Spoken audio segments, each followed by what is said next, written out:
নমস্কার, আমি ত্রিলোচন আচার্য, তসরালা সরবেরিয়া সনাতন উচ্চ বিদ্যালয়ের সহকারী ইংরেজি শিক্ষক।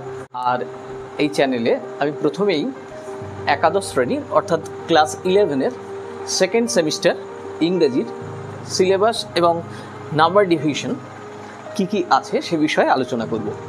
তো আসা যাক নাম্বার ডিভিশনে। তোমরা জানো প্রথম সেমিস্টারের মতো সেকেন্ড সেমিস্টারও 40 নম্বরের পরীক্ষা হবে, কিন্তু প্রথম সেমিস্টারের সঙ্গে দ্বিতীয় সেমিস্টারের মূল পার্থক্য হচ্ছে প্রথম সেমিস্টারে তোমরা দেখেছো ওএমআর সিটে সম্পূর্ণ 40 নম্বর এমসিকিউ কোয়েশ্চেন আনসার ছিল, কিন্তু এখানে কোয়েশ্চেন আনসারের প্যাটার্ন বদলেছে আর এটা সিলেবাস। প্রথমে গদ্য, প্রোজের কথায় আসি। There are 4 items: the garden party by Katherine Mansfield, Number 2, Jimmy Valentine by O. Henry. Number 3, Of Studies by Francis Bacon. Number 4, Nobel Lecture by Mother Teresa. একটু বলে রাখি, এই চারটে টেক্সটের মধ্যে প্রথমটা অর্থাৎ দ্য গার্ডেন পার্টি এবং দ্বিতীয় জিমি ভ্যালেন্টাইন, এই দুটো শর্ট স্টোরি অর্থাৎ ছোট গল্প। তৃতীয় অফ স্টাডিজ যেটা পাচ্ছি এটা কিন্তু একটা এসে অর্থাৎ প্রবন্ধ বাংলায় যাকে বলে। আবার নোবেল লেকচারটা তোমরা যখন পড়বে বুঝতে পারবে মাদার টেরেসা নোবেল পুরস্কার পাওয়ার সময় যে বক্তব্য রেখেছিলেন সেটা উদ্ধৃত করে দেওয়া হয়েছে। সুতরাং একটু বিভিন্ন রকমের টেক্সটের সংমিশ্রণ হয়েছে, কিন্তু এতে মোট পূর্ণ সংখ্যা থাকবে, পরীক্ষায় আসবে 10 নাম্বার। এবার 10 নাম্বারের কোয়েশ্চেন ডিভিশনটা কেমন হবে? দুটো টাইপ কোয়েশ্চেন থাকবে। দেখো, প্রথমে হচ্ছে এসএ কিউ অর্থাৎ short answer type question. Short answer type question কি কেমন? এখানে প্রতিটা গদ্য থেকে অর্থাৎ 4টে থেকে মোট 4টে অর্থাৎ প্রতিটা গদ্য থেকে একটা করে ছোট প্রশ্ন আসবে। এর মধ্যে তোমাকে যে কোনো দুটো লিখতে হবে, দুটো অ্যাটেম্প্ট করতে হবে, এনি 2 of them। অর্থাৎ নাম্বার ডিভিশন এইরকম হবে 2 × 2 = 4, 4 নাম্বার থাকবে। এছাড়াও আগে যেটা বলা হতো LAQ, সেটা হচ্ছে লার্জ আনসার টাইপ কোয়েশ্চেন, অথবা এইরকমও বলা হচ্ছে DTQ অর্থাৎ ডেসক্রিপটিভ টাইপ কোয়েশ্চেন। কিন্তু এইখানে একটা টুইস্ট আছে যে 4টে গদ্য থেকে 4টে প্রশ্ন কিন্তু এখানে থাকবে না, মোট থাকবে 1, 2, 3 অর্থাৎ যে কোনো 3টে থেকে। এবার আমরা তো জানি না যে কোন 3টে থেকে থাকবে, তাহলে আমাদের বইটা খুঁটিয়ে পড়তে হবে। এবার এই 3টের মধ্যে তোমাকে অ্যাটেন্ড করতে হবে কটা? তোমাকে উত্তর দিতে হবে একটার, আর এখানে পূর্ণমান থাকবে 6, অর্থাৎ 6 × 1 = 6। অর্থাৎ প্রোজে মোট নাম্বার থাকবে 4 + 6 = 10। 10 মার্কসের কোয়েশ্চেন হতে চলেছে প্রোজ থেকে। আর প্রোজের সিলেবাস এটা দেখে নিলে। এরপর আসবো পোয়েট্রি সিলেবাসে। প্রোজ থেকে 10 নাম্বার। এরপরে যেটা পোয়েট্রি পোর্শন, পোয়েট্রি অর্থাৎ ভার্সে কিন্তু মাত্র 2টো আছে। আমরা যেমন গদ্যতে পেয়েছিলাম 4টে, কিন্তু in verse there are 2 pieces, namely the My Last Duchess and next the Still I Rise. My Last Duchess by Robert Browning and Still I Rise by Maya Angelou. Verse থেকেও বলে রাখা দরকার যে 10 নাম্বার থাকবে। তো আগের 4টে ছিল, এখান থেকে কিন্তু কবিতার 2টো আছে। তার মানে এটা ভাবার কোনো কারণ নেই যে এটা কবিতার পোর্শনটা খুব সহজ হয়ে যাচ্ছে, কারণ মাই লাস্ট ডাচেসটা বেশ বড় কবিতা। স্টিল আই রাইজ এটাও যথেষ্ট যুক্তিপূর্ণ এবং একটু বড় কবিতা। এখান থেকে আমরা যখন পড়েছিলাম অনার্সে বা ইত্যাদি পরবর্তীকালে স্টাডি করার সময় পড়েছিলাম, সুতরাং এটা একটু কঠিন তুলনামূলক এবং একটু লেন্দি, সেই অর্থে এখানে কিন্তু গুরুত্ব দিতে হবে। 2টো থেকে এখানেও কীরকম কোয়েশ্চেন থাকবে? আগের মতোই LAQ অর্থাৎ লার্জ আনসার টাইপ কোয়েশ্চেনের পাশাপাশি থাকবে SAQ short answer type question. এটাকে আবার বলা হচ্ছে DTQ বা ডেসক্রিপটিভ টাইপ কোয়েশ্চেন। SAQ কটা থাকবে? SAQ থাকবে 2টো গদ্য থেকে 4টে, আগের মতোই। তোমাকে লিখতে হবে কটা? এনি 2 of them, তার মানে 4টের মধ্যে 2টো লিখতে হবে। Number division 2 × 2 = 4। এখানে কটা প্রশ্ন থাকবে? এখানে কিন্তু দুটো প্রশ্ন থাকবে। দুটো প্রশ্ন থেকে তোমাকে একটা লিখতে হবে। মার্কস ডিভিশন কেমন থাকবে? 6 × 1 = 6।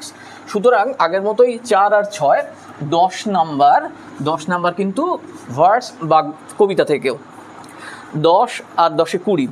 এবার আসি র্যাপিড রিডার। র্যাপিড রিডারে এবারে নতুন অন্তর্ভুক্তি হয়েছে লাল বিহারী দে, এটা ফোকটেলস অফ বেঙ্গল, এই কালেকশন থেকে 3টে জিনিস নেওয়া হয়েছে। 1 নম্বর দ্য ঘোস্ট ব্রাহ্মণ, 2 নম্বর আ ঘোস্টলি ওয়াইফ, এবং 3 number the man who wished to be perfect. কিন্তু এখান থেকে নাম্বার ডিভিশনটা কিন্তু SAQ এর জায়গা নেই, অর্থাৎ LAQ বা তুমি বলতে পারো DTQ, descriptive type question. Descriptive type question কী থাকবে? প্রতিটা থেকে একটা করে, অর্থাৎ মোট প্রশ্ন থাকবে 3টে। এই 3টে প্রশ্নের মধ্যে তোমাকে অ্যাটেন্ড করতে হবে কয়টা? একটা। Number division 5 × 1 = 5। অর্থাৎ আমরা দেখলাম গদ্য থেকে 10, কবিতা বা পদ্য থেকেও 10, 20 এবং র্যাপিড রিডার থেকে 5, অর্থাৎ মোট 25 নাম্বার কভার হলো। এরপরে আসি পরের পোর্শনে। এবার চলে আসবো গদ্য এবং পদ্যের পর। তোমরা র্যাপিড রিডার দেখলে, অর্থাৎ 10, 10, 20, 5, 25। এবার নন টেক্সচুয়াল গ্রামার থাকছে। এবার পরীক্ষায় কিন্তু টেক্সচুয়াল গ্রামার থাকছে না, থাকছে non textual grammar. Non textual grammar পোর্শনের পূর্ণ মান থাকবে তোমাদের 5 নাম্বারের। কিন্তু নন টেক্সচুয়াল গ্রামার ভেবেই কঠিন হবে এমনটা ভাবার দরকার নেই। সিলেবাসে কী কী আছে আমরা যেমন মাধ্যমিক থেকে পড়েছি, প্রথমে একেবারে শুরুতেই টেন্স, তারপর আমরা পড়েছিলাম আর্টিকেল প্রিপোজিশন। এখানে আর্টিকেল নেই, শুধু প্রিপোজিশন আছে। প্রিপোজিশন আর কি পড়েছিলাম? তো ডু অ্যাজ ডিরেক্টেড ছিল, সেখানে ভয়েস ন্যারেশন ছিল।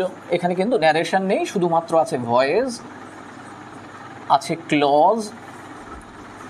মাধ্যমিকের মতোই এখানে আছে ফ্রেজাল ভার্ব,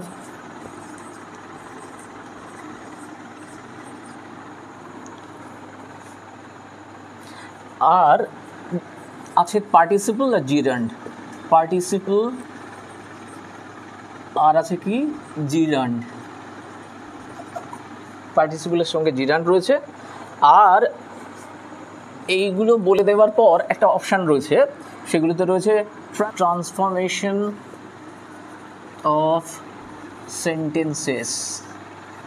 বুঝতেই পারছো, ট্রান্সফরমেশন অফ সেন্টেন্সেস মানে কোনো কিছু বাদ প্রায় গেল না, সব কিছুই থাকতে পারে।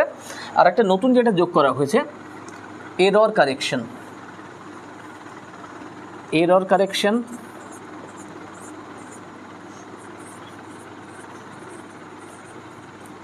এই হচ্ছে গ্রামার সিলেবাস। গ্রামার সিলেবাসে 5-এর ডিভিশন কি থাকবে? প্রথমে একটা গ্রামার থাকবে, তাতে থাকবে 2 নাম্বার। তারপর মোট গ্রামার পোর্শন থেকে 6টা প্রশ্ন দেওয়া হবে।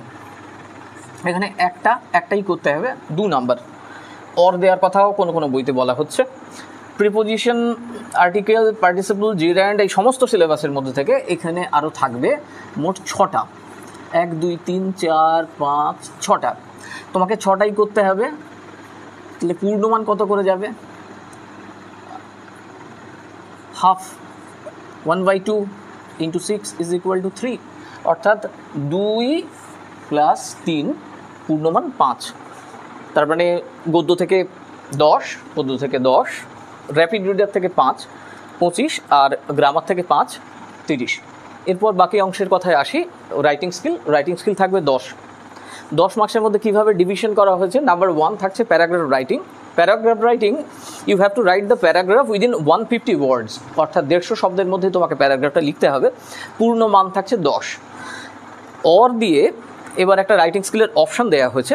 সেই অপশানে রয়েছে ফর্মাল লেটার রাইটিং, সেটা 75 শব্দের মধ্যে লিখতে হবে।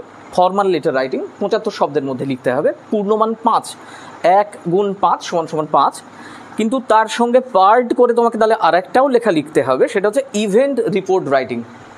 ইভেন্ট রিপোর্ট রাইটিং মানে কোনো ঘটনা, কোনো অনুষ্ঠান উদযাপিত হয়েছে, পালিত হয়েছে, সেটা সম্পর্কে তোমায় লিখতে হবে। তো এটার পূর্ণমান কি? 1 × 5 = 5। হয় তোমাকে প্যারাগ্রাফ লিখতে হবে পূর্ণমান 10, অথবা ফর্মাল লেটার রাইটিং এবং ইভেন্ট রিপোর্ট রাইটিং দুটো লিখতে হবে। 5 যোগ 5 সমান 10, অর্থাৎ যে কোনো একটা পোর্শন তোমাকে অ্যাটেন্ড করতে হবে, অর্থাৎ রাইটিং স্কিলে থাকলো 10, তাহলে মোট নাম্বার গিয়ে দাঁড়ালো গদ্য থেকে 10, কবিতা থেকে 10 বা পদ্য থেকে 10, নন টেক্সচুয়াল গ্রামার থেকে 5, র্যাপিড রিডার থেকে 5, আর রাইটিং স্কিল গিয়ে দাঁড়ালো 10, অর্থাৎ 10, 10 20, 5 25, 5 30 এবং 10 40 নাম্বার কিন্তু রিটেন পরীক্ষার সিলেবাস থাকছে। এবার আসন্ন পরীক্ষা সম্ভব তোমাদের সেকেন্ড সেমিস্টারের পরীক্ষা থাকবে মার্চ মাস থেকে। মার্চ মাসের মধ্যে আমাদের অনেক পুজো আছে, অনেক অনুষ্ঠান রয়েছে, তার মধ্যে কিন্তু আমাদের একেবারে চরম প্রস্তুতি নিতে হবে, কারণ আগের মতো ফার্স্ট সেমিস্টারের মতো সিলেবাস নয়, এখানে তোমাকে নিজে লিখতে হবে। এখানে দেখছো 6 নম্বরের বড় প্রশ্ন আছে। 6 নম্বরের বড় প্রশ্ন মানে সব 6 নম্বরের ব্রড কোয়েশ্চেন আসবে এমনটা নয়, সেখানে এরকমের ডিভিশন হতে পারে 1 + 1 + 2 + 2, তো অনেক শর্ট কোয়েশ্চেন মিলিয়ে একটা ব্রড কোয়েশ্চেন এরকম টাইপের হতে পারে, আবার পূর্ণ 6 মানের কোয়েশ্চেন আসতে পারে। সুতরাং নিজে লেখার ব্যবস্থাটা করতে হবে, শর্ট আনসার টাইপ কোয়েশ্চেন লিখতে হবে। প্যারাগ্রাফ রাইটিং থাকছে, আবার formal letter writing, event report writing সমস্ত লেখার জন্য আমাদের কিন্তু প্রতিনিয়ত পড়াশোনার সঙ্গে যুক্ত থাকতে হবে। পুজো আসুক, সমস্ত উৎসব থাকুক, তার সঙ্গেও কিন্তু আমাদের পড়াশোনা পাশাপাশি টাচে থাকতে হবে, তাহলে কিন্তু খুব একটা ভয় পাওয়ার কারণ নেই। এবার আসি যে আমি কি শুধুই সিলেবাস বললাম? না, সিলেবাস বলেই আমার কাজ বা দায়িত্ব শেষ নয়। নিশ্চয়ই আমি সব পার্ট একটা একটা করে পোর্শন আলোচনা করে দেব, কিন্তু তাহলে যেটা করতে হবে তোমাদের সেটা হচ্ছে আমার চ্যানেলটাকে সাবস্ক্রাইব করে দিতে হবে, লাইক করো আর বন্ধুদের সঙ্গে শেয়ার করে দাও। কালকে আমার ক্লাস শুরুর আগে একবার এই ভিডিওটা দেখে নেবে আশা করছি, তাহলে কালকে ক্লাসে তোমাদের সঙ্গে দেখা হচ্ছে। আপাতত এই পর্যন্ত, টাটা।